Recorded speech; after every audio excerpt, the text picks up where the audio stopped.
Hey, hey you. Yes, you. What are you doing watching this half of the Dub Talk video? Why don't you just click on this annotation here and quickly go back and watch the first half? Okay? Good. Okay, so we're on to the big one out of the And this is honestly the one I really can't even... I really have... You can't really contribute a lot in terms of predictions. Yeah. This is where I'm gonna shine. I can contribute to the main character, and that's about it. Yeah, you can do a little bit. But, yeah, a little bit. I am so ready for this. Because you haven't seen season 1, and you've only seen the first episode of the dub for this one. Right. Yeah, and see, this is, of all the things, this is maybe the worst place to start this show. Oh, God. Oh, God. That's not even a joke. This is, okay. the worst part to start this show on. So, by the way, for those who can't tell what we're talking about Tokyo Ghoul Root A, which is the second season of the show.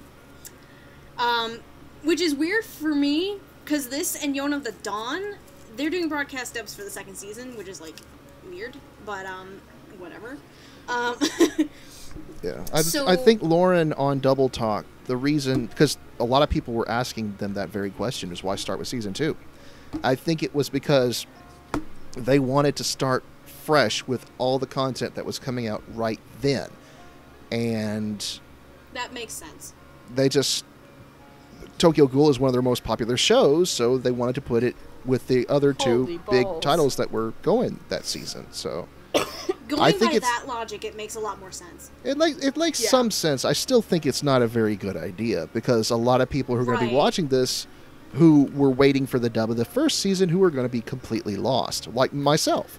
So I watched the episode, I'm like, this looks cool, but I have absolutely no idea what on earth is going on. So Which has me questioning, why doing the second half of Yona of the Dawn? I mean, with at least the 2 seasons of Tokyo Ghoul, they at least have a definitive end between those seasons. With Yona, it's a 2-core show. Mm-hmm. So they're going to be starting smack dab in the middle. No idea where Yona season 1 is going to end. I don't know the end game of that show. At least for season 1 of... Technically, Yona of the Dawn, the whole show in its entirety, as far as right now, is 24 episodes, and they're starting smack dab in the middle of it for the broadcast. Yeah. Which is going to be really weird. Yeah, because at least with Tokyo Ghoul, like you said, there is such a defining ending moment of season 1. Right. Where, okay, this arc is done for this character's development, now it's time to go on to the next part. Yeah, so Tokyo Ghoul can kind of get away with it a little bit more compared to Yona. But anyway, moving on. Starting with ADR Director Assistant and script writers, there's actually 2 for this one. So, ADR Director... is Mike McFarland, of course. Called it! Hell yes. In Mike we trust. It's a no-brainer here, because there's a lot, because in terms of, really high-profile stuff, Mike McFarland is probably the big go-to person to direct them. He's the one... Full Metal Alchemist, Titan, Wolf Children, some bits of One Piece. I think he still directs the One Piece films at the very least. Yeah. But he's at least a very big consultant on One Piece, even though he directed, the first several episodes. But Mike McFarland, I definitely think, is the go-to person for really, really high-profile stuff like this. Yeah, if it's a big deal, they give it to Mike. And the thing about Mike is that he has a lot of connections outside of Texas, because he's been in quite a few LA and New York dubs himself.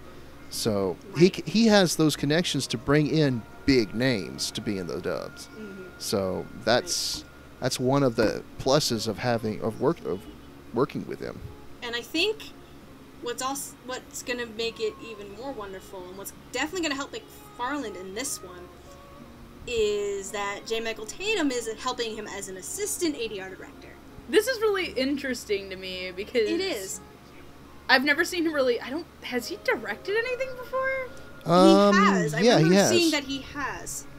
Okay, I think Steins Gate was one of the bigger ones that Tatum Okay, that explains why, because I haven't seen Steins Gate, and I know... I haven't seen Steins Gate either, but I do at least remember, looking up in terms of, his work and his credits. He didn't direct Steins Gate. He wrote the script. I was surprised he's not writing... This was my thing. I was surprised he wasn't He directed this. Romeo x Juliet.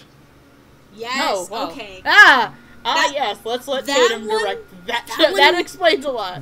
That one would make sense, because when I went to Anime Boston last year, and Josh Greeley was one of the guests, he happened to mention that Tatum loves Shakespeare to no end. So Tatum's a perfect choice to direct that. Yeah. Just saying. I was along that lines. That's why I'm really surprised he's not writing this show, because this show is something that I would see Tatum writing. Speaking because of how much. Yeah, speaking of writing, segue. The two script writers we have for this are Monica Rial and Josh Greeley. Speaking of Greeley. Hey, look, we segued perfectly into this. I think the writing in the first episode was pretty solid. I definitely think it was pretty solid. I think this is the first time for me seeing Greeley doing something outside of voice acting work. Monica, I think I've seen her do other script writing stuff, but Greeley, this is a first for me. He's written a few scripts. He's written some episodes of Fairy Tale. And he, I think this is like his first big script, though. He wrote an episode of Senran Kagura, if you... I don't even... Don't. Bother No, don't. He's done some ADR script for some old ADV and Sentai shows back in the day, so... Because he's one of those who goes back and forth between Houston and Dallas, so... Right. I knew that much. With him and Monica writing this, hopefully they'll be keeping the same direction staff for season 1 as they do season 2. What they said on Double Talk was that they're dubbing both seasons at the same time. Okay, so that would assume that they would. Yep, absolutely. Again, so I'm a lot more curious about season 1 as opposed to season 2, because season 2 is, as much as I like, it can be a bit of a train wreck at times. Right. So, but definitely for sure, though, at this point, McFarlane, Tatum, Rial, and Greeley are involved in the whole thing, in the whole shebang. Right. Along with the cast, pretty much, which is great. But definitely the show is going to be fine in terms of directing. With McFarlane and Tatum, really. With both of them, it's going to be fine in terms of directing. Script writing, because I'm not really that familiar with Rial or Greeley's, script writing work. Monica's been a script writer for a long time. A lot of people don't realize that. I just can't think of any of her work off the top of my head. That's why I'm, like, blanking right now. But, to the internet. I think at the very least, since Rial has done script writing for a while, she's going to be fine with it, which is going to help Greeley as well, since by the sounds of it, he hasn't done a lot of script writing work. I think, in terms of, like, behind-the-scenes stuff, it'll be fine. She wrote for Level E. Oh, yes, that's right. She wrote for C. Birdie the Mighty Decode. She did quite a few episodes of Space Dandy. Oh, that's right, she did. She did, Oron. I didn't know she did Suritama, Holic. Oh, Lord, she wrote the ADR script for Ghost Stories. Okay, I own that on DVD. Don't you even make fun of that. I love that series. I still need to see that show. She's autographed my box set. It's about the most glorious thing I own. Here's the thing, Steph. Have you heard the dub for Ghost Stories? I have not watched Ghost Stories at all. Oh, God. Oh, my God. Oh, boy. You see, that was the biggest joke. And Stephen Foster gets all the flack for directing it, but he didn't actually write it. But I love that. Everyone loves it because it's completely different from what the Japanese was. They took an old... But they let them do it. And that's what people exactly. don't realize. Like, they were totally okay they took with an old, boring, mediocre show, and they just gag-dubbed the heck out of it. And it's the most glorious thing you've ever heard. Fucking hilarious. Yeah. Is it glorious along the similar lines from what I've heard of the High School of the Dead, though? No. It's completely different. Is it, okay, like, completely different kind of glorious? Okay, that gives me some idea, because I've As in, like, you're not supposed to be, you're supposed to be laughing and cringing at everything. Mm-hmm. Oh, wonderful. Okay, so I think definitely we're in agreement, at least in terms of behind-the-scenes stuff, that Tokyo Ghoul is going to be fine. Right. It's in safe hands. Yeah. Let's move on to the cast, because there's quite a few that were announced, but then there were still some that haven't been announced yet, which is odd. So, I guess going to start from the bottom of the cast list that they've announced so far. Tatara. Oh, Tatara. Tatara. The first one. Tatara. Tatara! Tatara Not is, that. Oh, that was Tatara! You always see him paired up. Yeah. He's always paired up with Edo, who is the girl in all the bandages. You know what? Let's do Tatara and Edo together, because you see them basically together all the time. They're almost always together. So let's throw them together. I had no predictions for either of them because I did not think they were going to be announced. Honestly. I did have a prediction for Edo because I did know Edo and Tatara are in the first episode of Root of A. I didn't have a prediction for Tatara because Tatara really doesn't talk, from what I remember. Or he didn't really talk till, like, episode 3 or episode 4 of Root of A. Edo I did have a prediction for because Edo does talk, and I thought it was actually going to be Bryn Aperol. Because Edo is kind of a small child, or at least looks like a small child. And she kind of has, like, that childlike voice, in a sense. I can see where you're going with it. Yes. So I thought it was going to be Bryn Aperol. I was completely wrong. So, for Tatara, it's Chris Waycamp. I'm hoping Never really heard of him. Pronouncing the name correctly. With him, the first time I saw his name was for Laughing Under the Clouds last season. He plays one of the brothers. I think he's the oldest brother, if I remember right. But, and then for Ito, it's, Lindsay Seidel. Oh, Lindsay Seidel is going to have a really fun time playing Edo. Oh, God. With, Waycamp, because Tatara doesn't have much to say as of right now, I can't judge it. I can't judge anything because I don't watch the show. To be fair, Eto and Tatara you only really see towards the end of season 1 with the final Aragiri arc, and Edo does play a rather large role in season 2. But I don't want to say too much because Edo is literally a walking spoiler. She kind of is. She is a huge walking spoiler. Even for the manga, she was a walking spoiler. But unfortunately, if you can pay attention to voices, you can find out who Edo also is, and you will know that Lindsay Seidel is pulling double duty in this show. Pretty much. But, I definitely think Seidel works for Edo. She definitely has, she is, like, the right level of creepy. Right level of creepy, right level of, like, childlike voice in there. Hardy, at the very least, you can give your first impressions on what you've seen, I guess, if you want. Again, I only heard, like, the character only had, like, one line in it, so... Well, Tatara did... Ito had a little bit more. She kind of has a little monologue towards the end about how many bodies we've lost. Right. I thought that sounded fine. She has a little bit more. You know, again, I only sort of half watched the show because I did not know what on earth was going on, so... The smaller roles, the bigger roles, I was able to come up with more of a first impression. The smaller roles, I kind of really can't comment on it. But I think it was fine. Yeah. Okay, so I guess we'll just move on to who's the next one from the bottom. Ayato. Oh Lord! Toka's little brother. Ayato. Touka, Ayato. I am 14 years old. Karishma. Oh my god. My prediction. And I was really set on this, was Micah Solasad for Ayato. I had the same one as you, but I had Micah as a flex pick, obviously. Needless to say, we were both really wrong. Oh my god. Because ironically enough, the same day that the Death Parade cast was announced, Funimation put like a little promo video together and posted it about Double Talk. And, we got a small snippet of the dub for Tokyo Ghoul. Of someone specifically for Ayato. No, there was no swearing involved for that small bit. It was the promo for Double Talk, including like the 3 shows. Okay. Oh, that was the next clip had the swearing. Yeah, it was the next day that you saw that. And everyone, and probably their grandmother who is familiar with anime, could pick up very easily that Ayato is Todd Habercorn's role. I listened to that like, yeah, that's Natsu. Yeah.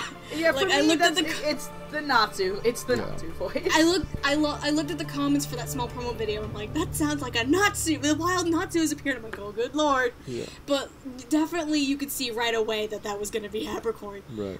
When you heard the small thing, and so far for Ayato and Habercorn, I think it might work actually.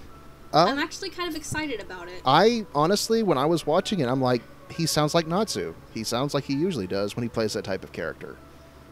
My thing with Ayato is that, especially for that character, episode 4 for me, I think episode 4 and episode 5 is a really big thing for him.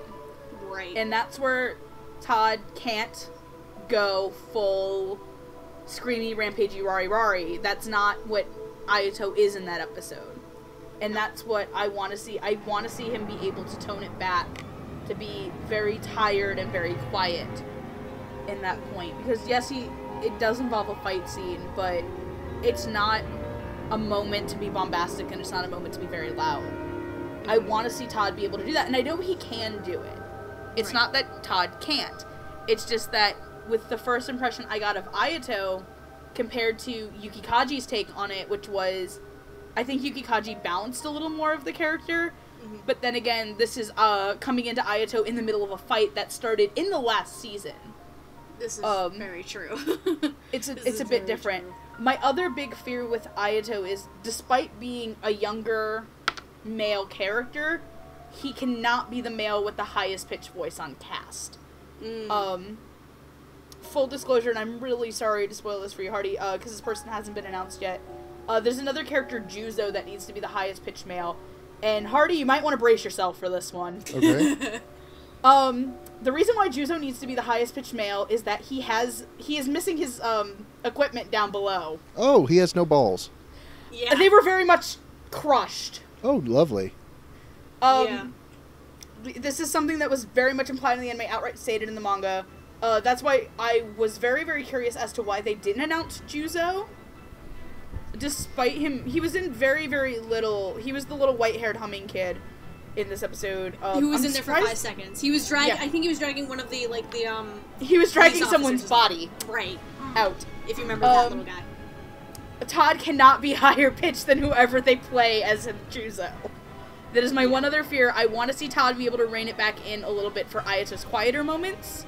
Yeah. But otherwise, I think he did a decent start. But I do see the Natsu, like, oh, it's Todd doing the Natsu voice. It's definitely a nice start. Like, considering the different range that I've seen Habercorn do recently, like, I only saw, like, one episode of the new Double Sailor Moon, and I thought Jedi was pretty decent. And when I rewatched Sword Art Online, and he was the crazy freaking fairy king. Wait a minute. Why would you rewatch Sword Art Online? Because I reviewed it. That's why. I see. And honestly, Habercorn's performance in Sword Art Online was my favorite. Because he just went batshit insane with that one. I've got to say the final blue for that show. You will address me as the rightful name, his lord, Todd fucking Habercorn. Yeah, that is my favorite set of bloopers. One of my favorite set of bloopers. If you've not seen the bloopers for Sword Art Online's English dub, do it. It's worth it. It's better than the show itself. No, it's better than the show. It is so much better because so much Bryson share me of dirty fucking minds. It's great. Anyway, back to what we were talking about, the serious show for serious people. Back to Habercorn. I think it's gonna work. It's again, I do think it's a decent start. Considering who's directing the damn thing, yeah, it's gonna work. I mean, because I was hesitant with Bryce Papenbrook as Eren for Attack on Titan, and with McFarlane directing it, it was wonderful and fine, so I was fine with it. I think this is probably gonna be the same situation here, with McFarlane directing Habercorn to do this, and I think it's gonna be fine. Personally, that's just my thought on it.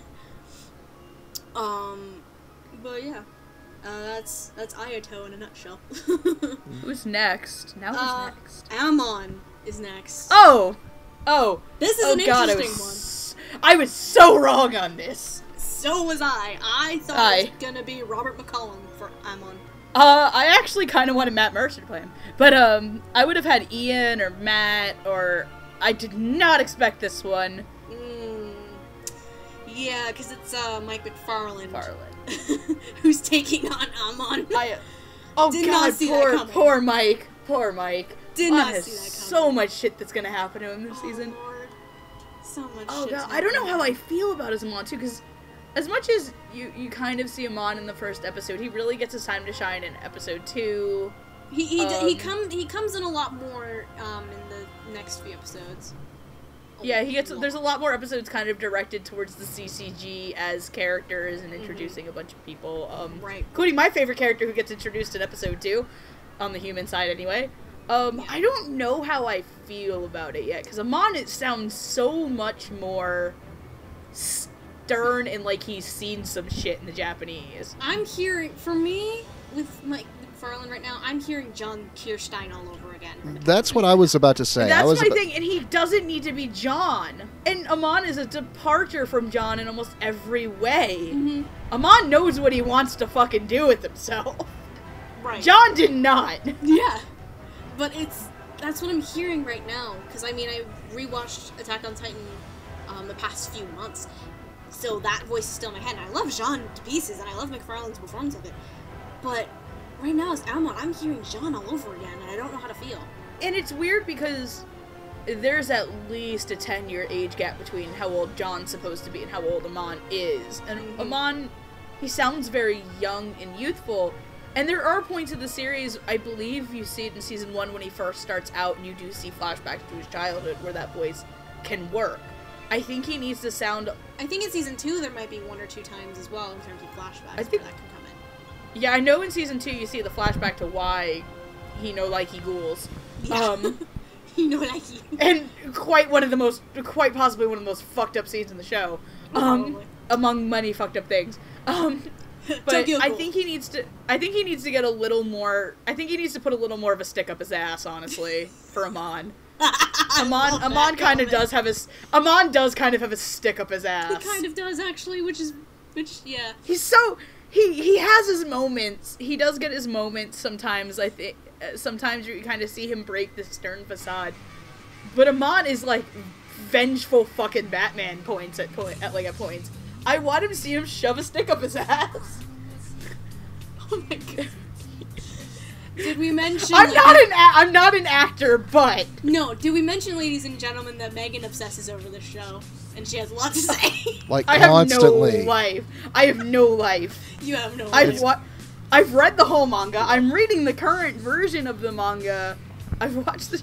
I think there's a drinking game to how much I like this show. Yeah, like literally 90% of her tweets are like, "Oh, Tokyo Ghoul, Tokyo Shut Ghoul." up! I have a problem. I need friends. I need more friends.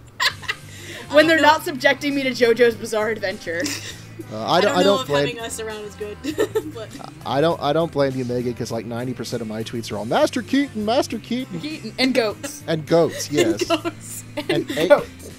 I swear to God, I went to a fair and saw a bunch of goats and like, Hardy would like pictures of these. So I sat there videotaping goats, and my friends are like, "Are you okay?" And I'm like, anyway, goats, bro. Anyway, too many goats.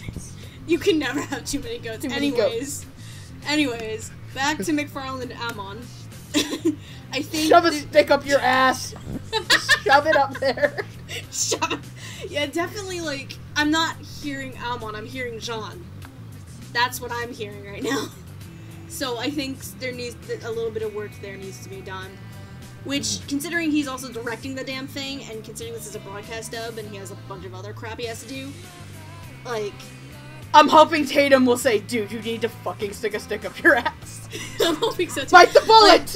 Like, I can forgive it a little bit, because like the broadcast dub again is not a final product, but hopefully it'll get a couple tweaks. Still, yeah, it can get better. It's not bad, but it doesn't stand out among other people. Exactly. Next, I did not think this one was going to be announced. Mado, which is a character. Yeah, because he's totally in this season. Yeah, Mado. For the sake of Hardy and everyone else, he is originally he was Amon's investigative partner in season 1 until he dies. Sorry, spoilers. It was gonna get spoiled for you anyway. It was episode 2 or so. Yeah, but I didn't think he was gonna be announced. I was thinking that Akira was gonna be announced for this, but yeah, why would they not announce weird? Anyway, I had no predictions for Mado because of this, because I didn't think he was gonna be announced.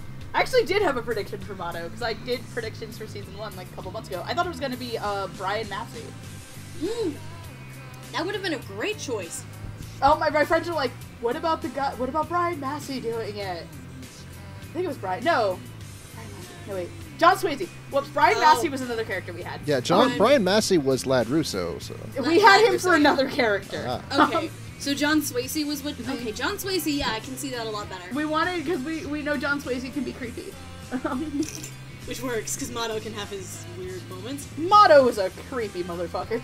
Yeah, John Swasey was another actor I thought could probably play Koro-sensei in Assassination Classroom. Well, anyway, we're all wrong.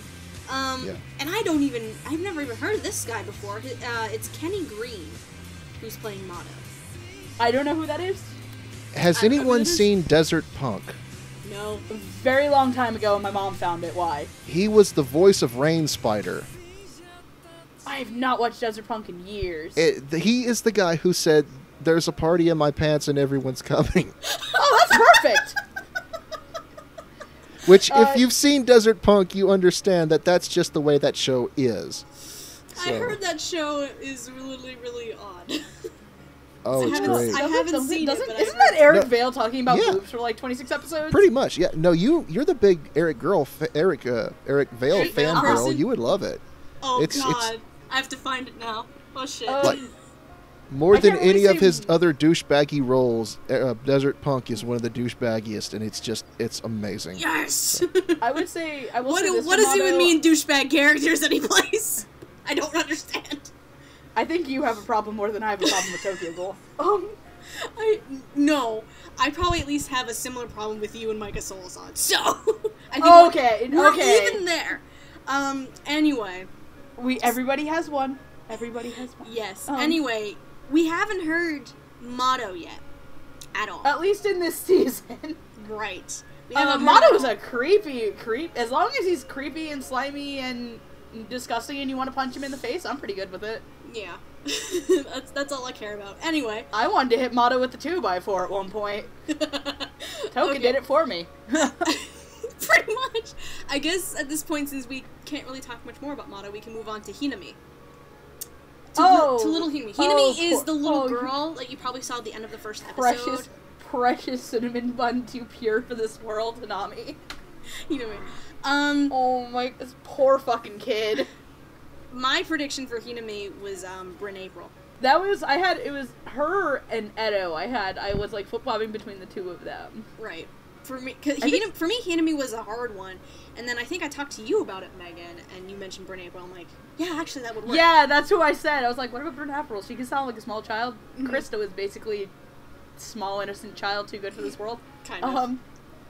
Again, both of us are wrong. Yeah, because Hinami is Laura Woodhull. I liked like all 5 seconds of Hinami that you see, Hinami, I don't know. That you see, but you really don't get to see a lot of her. She gets kind of her day in the limelight in the last episode that came out this week. She gets one next episode. Yeah. I want to say in episode 2 she kind of gets a little bit of time to herself. She does become a bit of an important character towards the end of this series and in the sequel manga poor Hinami. Yeah. Oh God, Hinami. you poor and now child. She's being voiced by a jellyfish. Is that who that is? Yep. Really? Oh, that's Clara. She is Clara. She is the actual jellyfish. God. I forgot about that. I remember they were gushing over her in the commentaries for that show, so I'm really excited now because I forgot that was. I'm freaking dying over here. Yeah, she's the jellyfish, and she was the little girl version of was it Tsukimi? No Yuki? No, it was Yuki from Wolf Children. Oh yes, she's like, okay. Yeah, I saw it and I peed all over it. I remember her now, and I pissed on it. Yeah, because it's been a few years since I saw Princess Jellyfish, but at least it's been a year since I saw Wolf Children. Okay, now I remember who this is. Yeah, it's come back to me, guys. Okay, yeah. She's like she has this really really young voice, and she's actually in her 20s, so like most of the voice actors out there. So, but yeah, I think she'll do pretty. I think she'll do pretty well. Yeah, I think it'll work. Personally, I just need to hear a little bit more of it. The next episode will be great because we get to see a lot more of her. Exactly. So I guess we can move on to Nishiki. Oh Lord, Nishiki. Oh Nishiki. Season 1. Nishiki. Nishiki. You could have been so much worse. Nishiki. I was prepared to hate him. Hardy, do you remember who Nishiki is? First of all, he's the he was his friend who helped him out at the end of the episode, right? The brown-haired guy. Yeah, brown-haired guy, glasses. Yeah. That one. Yep, obligatory Megane for the show. Yep. Obligatory glasses guide. So I don't want to say who my prediction is. I'm just gonna save that for a minute. So who do you think, Megan, was gonna be Nishiki? Oh my god, I don't remember. Why do I want to say I think I had Flex picked Ian in that spot too, but I was obviously wrong.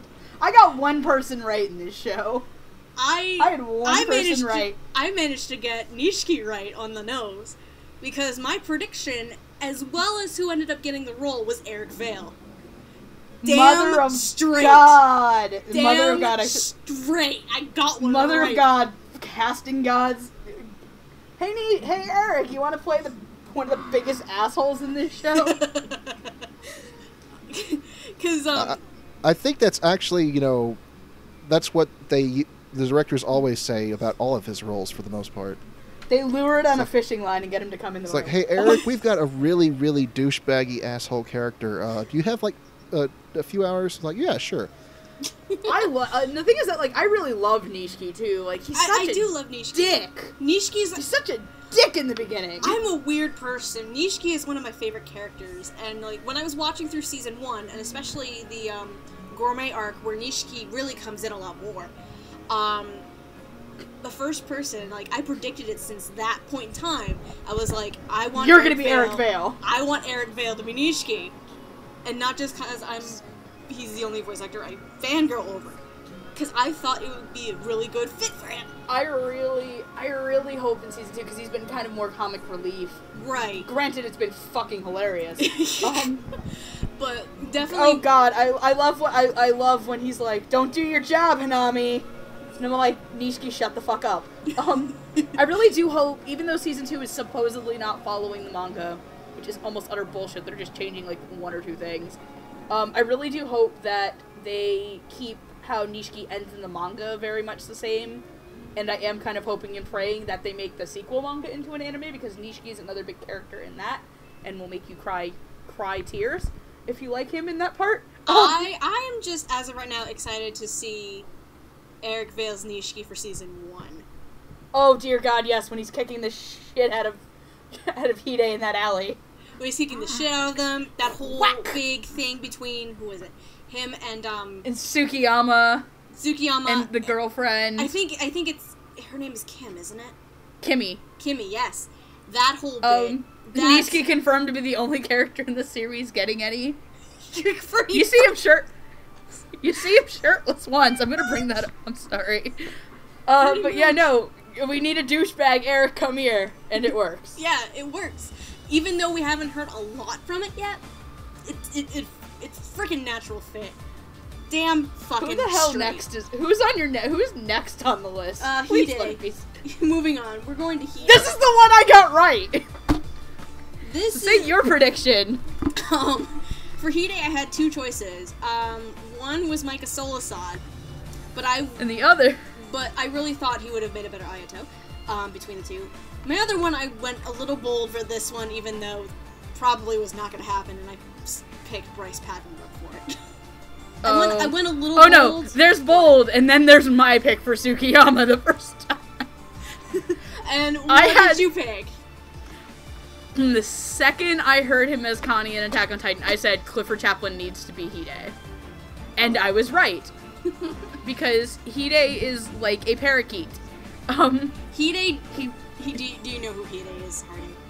I have no idea. He's the guy on the bike the entire first episode. The kid you've been seeing on the bike in that first episode. Oh, okay. That's Hide. He was our main character's best friend. Mm. So you Nishiki also beats the shit out of at one point. Well, most friends do eventually do that. No, No, Nishiki. Nishiki's not the best Hide friend. is friend. Nishiki. Hide is friend, not food. Anyway, honestly, since there hasn't been a lot for him to do yet, I can't really say how I feel about Chapin taking this role. He's gonna get to do a lot in the next few episodes. Hide is kind of a sleeper character. Mm-hmm. He's definitely gonna do a lot more. He's the sleeper agent of the whole show. Pretty much. And, like, considering, like, what goes on in the next few episodes, and considering how fairly familiar I am with Clifford Chapman and his work, I think it's gonna work here. I think It's gonna be great. It's good. I'm so happy. At least I got one right. Yes, score 1 for both of us. Score. This is better than I did with Free. Me too. Next is Rize, who we also have not heard from yet in this season. Holy shit. Rize, just so you know, Hardy, how familiar are you with Tokyo Ghoul's story?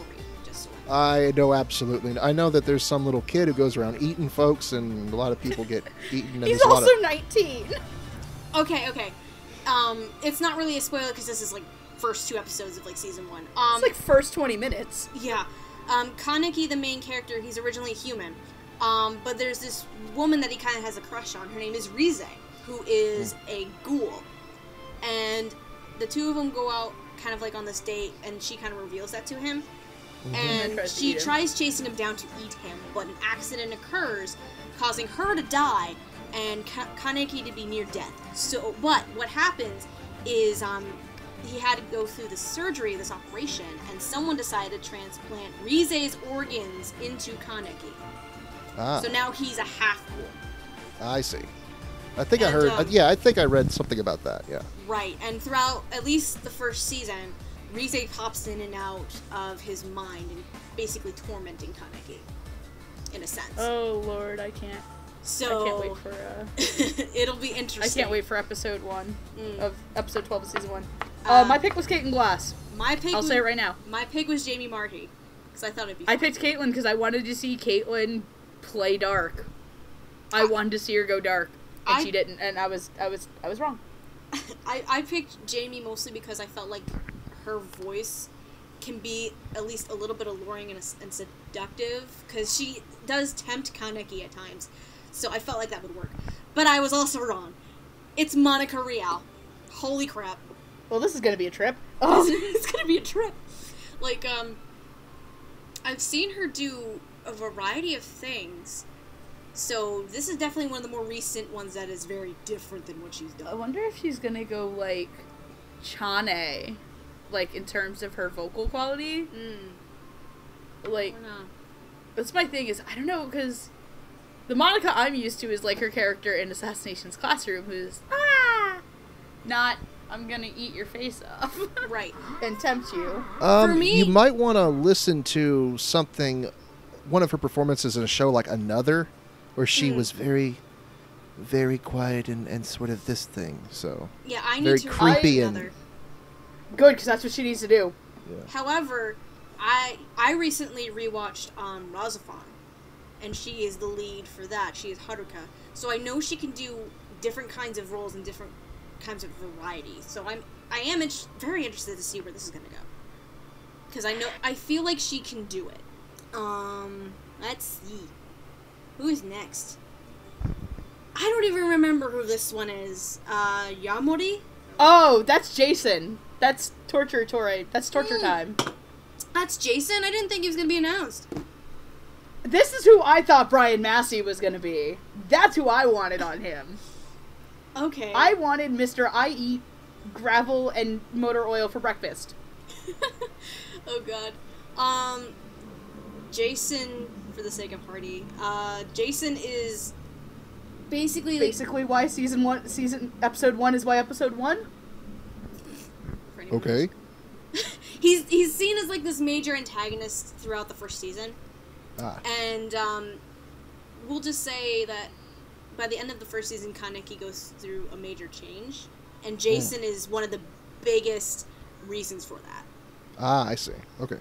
Jason is one of the biggest reasons. Rize is probably the other big reason for it. I see. Just to give a general idea. I had no predictions for Jason. I had Brian Massey. Instead, we have Christopher Sabat. Oh, good Jesus. That's gonna be interesting. Holy crap. Have fun. He's gonna have so much fun with it. He's gonna have a ball with it. Oh my god. You don't get to play somebody that abhorrently evil. Oh my lord. Like, he's like maybe the second most fun person to play on the show in season 1. Definitely. It's definitely gonna be a lot of fun. I didn't think it was gonna be Jason. I forgot his name was. Yeah, because you don't really get him. You don't really hear him called by the other name. Right. So. He's referred to as Jason all the damn time. Okay. So I think we're clear that Sabbath's gonna be fun, even though we haven't seen it yet. Moving on. We're down to 3 characters. Tsukiyama. Oh God. Who has the most fun on the show? The person who plays this guy. The French guy. The French guy. The French guy. That's the only thing he's known for. Yeah. Which, by by the way, the seiyuu for Tsukiyama, which is probably going to be relevant in part of this discussion, is Mamoru Miyano. Oh, Lord. Oh my God. I was having, like, the biggest panic attack over this for, like, a month. For, like, a week. I was like, I know you were. Oh, Jesus Christ, no! No! Because usually in Funimation shows, I think with the exceptions of Carnival and Soul Eater, every time Mamoru Miyano and Vic Mignogna are cast in the same show, Vic is always Mamoru Miyano.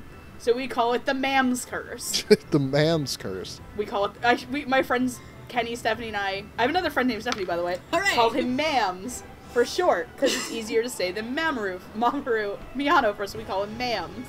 So I'm like, holy shit, he's gonna be Tsukiyama. I had friends of mine going, if Vic is Tsukiyama, I'm gonna flip out. And I'm like, guys, calm down, he's in California. So my actual pick was the biggest long shot in the history of long shots. What was it? Because I wanted Brad Swaley to be Tsukiyama. I remember you telling because he me was this. also Light Yagami, who also Mamoru Miyano played, and that's the only person who ever went as nuts as him. Unfortunately, that's yeah, not that gonna wasn't happen. gonna happen. That's a long I can shot. dream.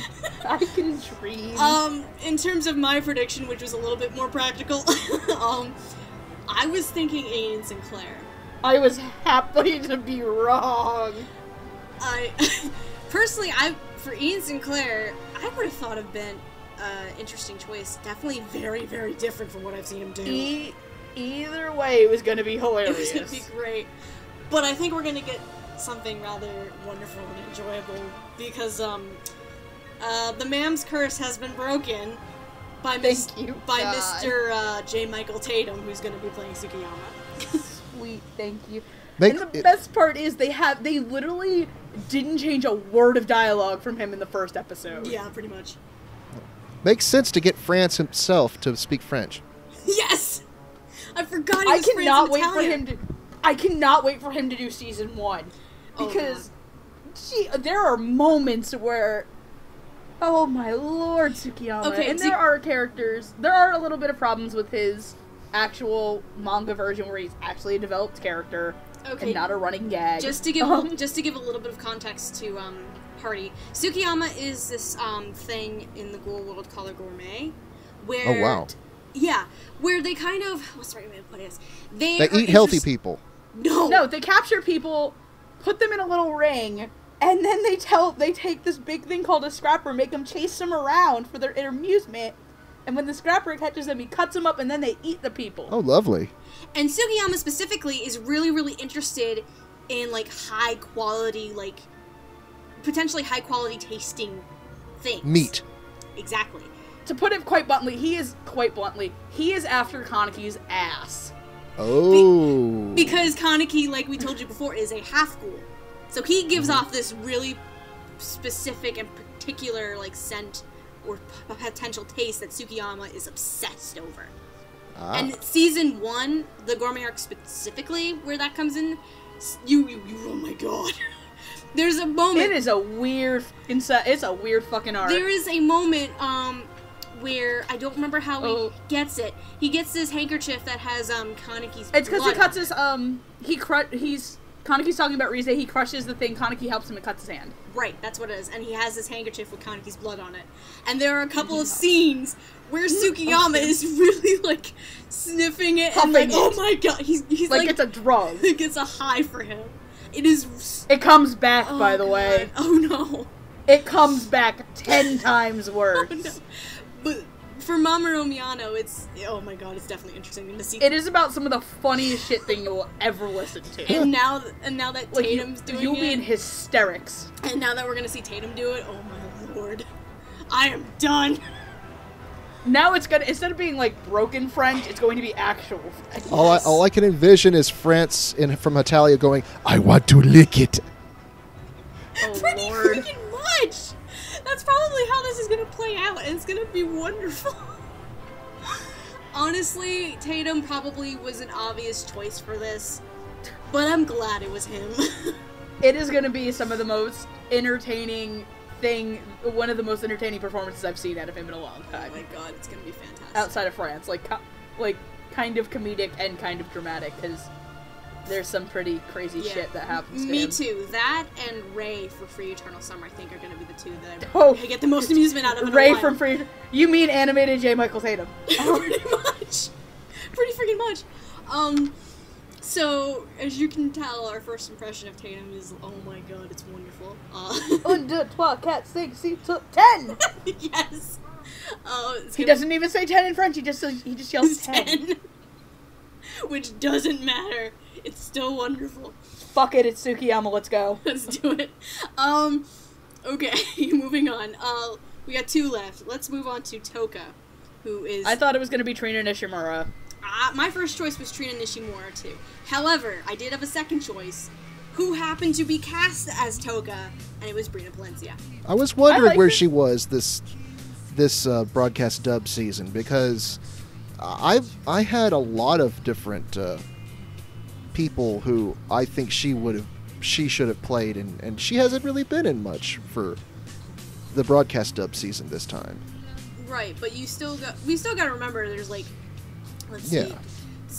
I don't want to say 7 because 2 have already been announced at this point. So that's like 5 now.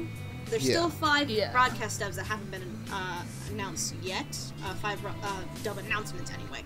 That haven't been announced because, just so people know, when recording this, Rolling Girls and the second season of Comic Kiss have been announced.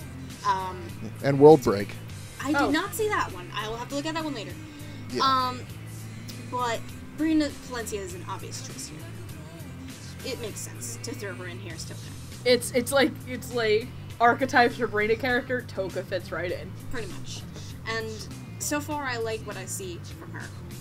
So easy. It's gonna be a lot of fun seeing her evolution in season 2, coming off of season 1, because she's also very much a different person from when she starts in the season. She's not obviously the most guilty offender of this one. No. But I think she's gonna do a really good job. I really kind of want to see her get to do, for me, I think kind of what Touka's crowning achievement is in the whole show, at least from what we've seen so far, is her versus Mado in season 1, which I can't wait to hear her do. Definitely. I think it definitely will be fine. It'll work. It's fine. And from what I've heard so far, it's fine. So I guess that leaves us, just like with Kono Sensei, The big one. the big enchilada, Kaneki. And this is the one that I was judging specifically from the appearance of his character, just from the images that I saw. Just for season 2 or just in general? For season 1, actually, Okay, going all the way season back 1. then. Okay, so Because I went back figured, there. because for a while we didn't even know that the white-haired guy was going to be Kaneki. There was a lot of speculation. Hey, maybe it's a different did. character. I did. Yeah, well, you did, but you're did. kind of kooky about the show anyway. So. Hey! Well, even from when I started it, I could tell because of the same facial structure. Right, Kind and of I does thought have it the would be same too because face. of the whole eyeball thing and everything. So, Right. looking at the original from season 1, I was suspecting someone. I was playing it safe. I was like, it's either going to be Greeley or it's going to be Greg. Those are the 2 and- that I was going with, too, with Greeley as my first choice. Yeah. I had Micah as my first choice, obviously, because my favorite character and my favorite voice actor. No. Greeley was my second choice. Yeah. A lot of people thought it was going to be Greg Ayers because they got to the point where, hey, can we start calling it Tokyo Greg yet, or whatnot? And I actually was like, hell no! Yeah. No Greg. I like Greg, but no! Yeah, I like Greg, too, but he's not my first choice. I definitely would have loved to see Greeley as it.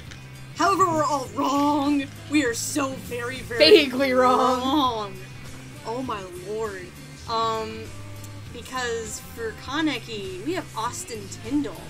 That's- Accelerator himself. That is Dark a horse. surprise for me. Dark horse. He's like Here comes getting the a darky lot horse. of he's getting a lot of attention this season. He's become Funimation's new poster boy, really. He's a lot of lead roles and a lot of important characters now. Even for shows that haven't even come out yet, he's getting cast as them.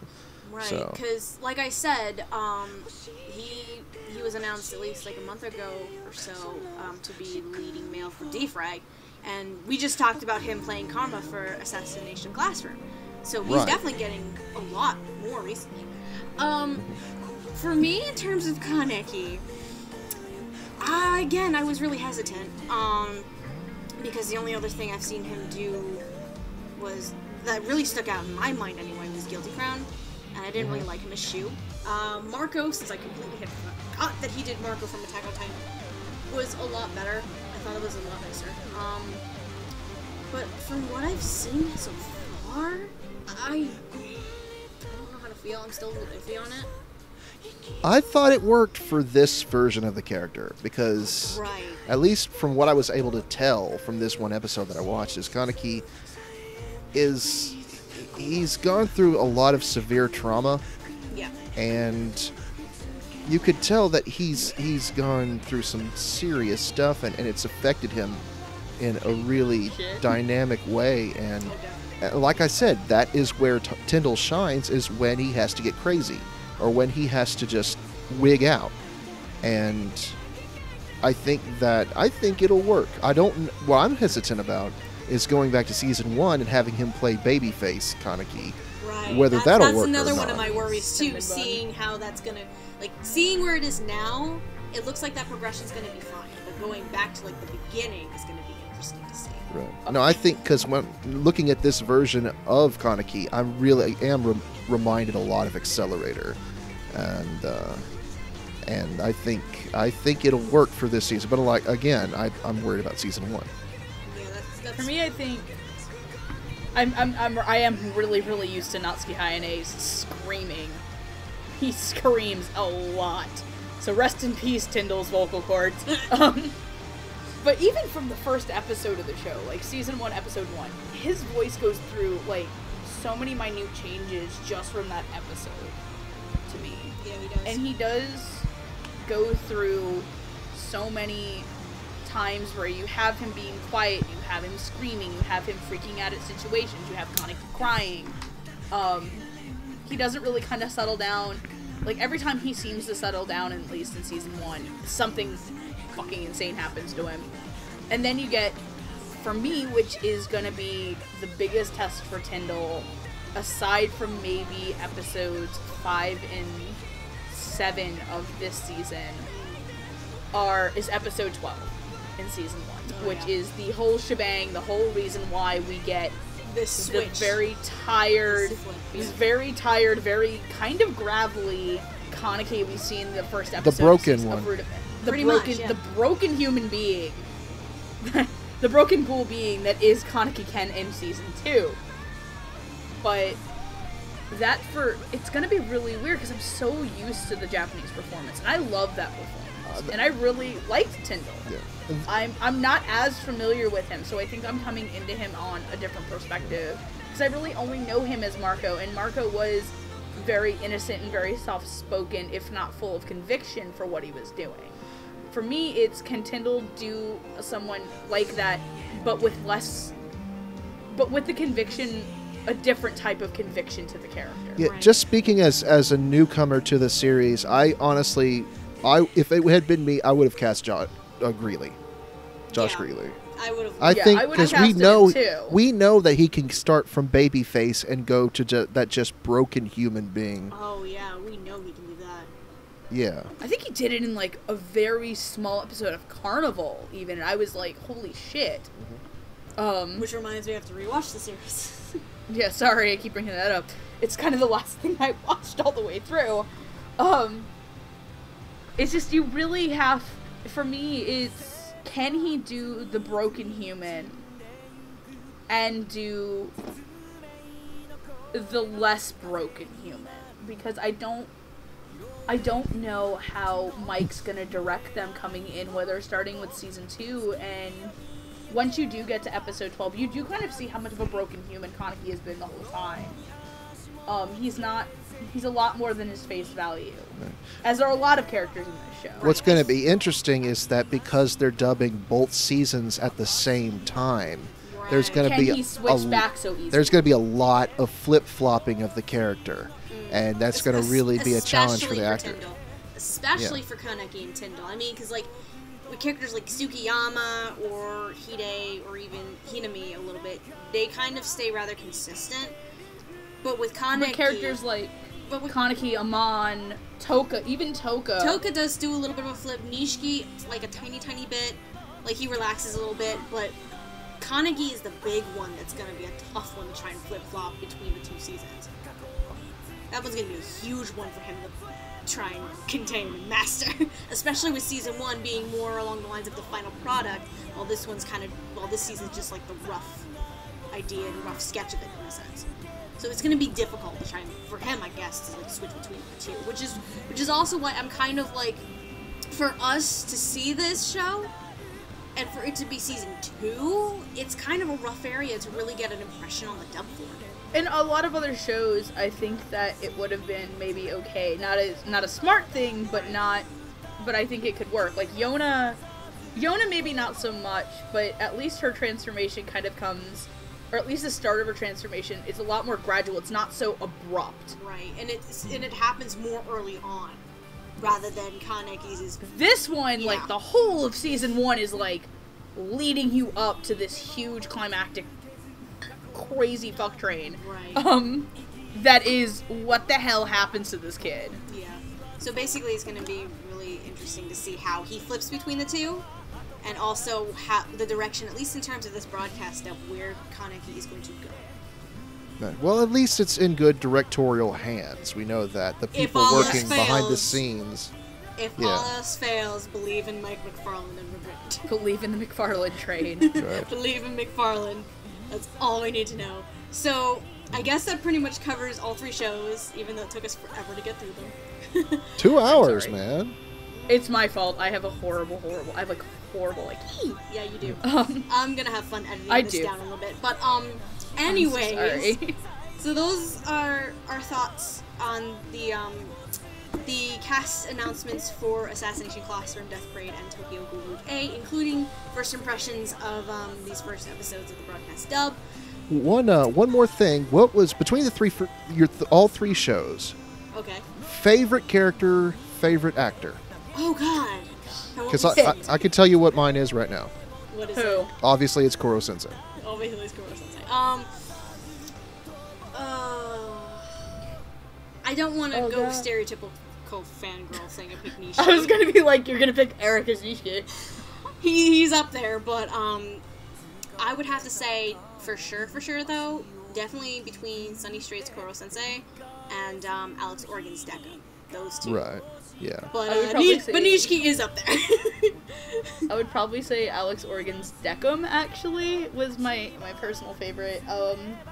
My God, if I had to pick like a second. We didn't talk about him, but for like the 2 seconds Uta talked in Tokyo Ghoul, I was like, yes! Yes, you little tattooed creep face.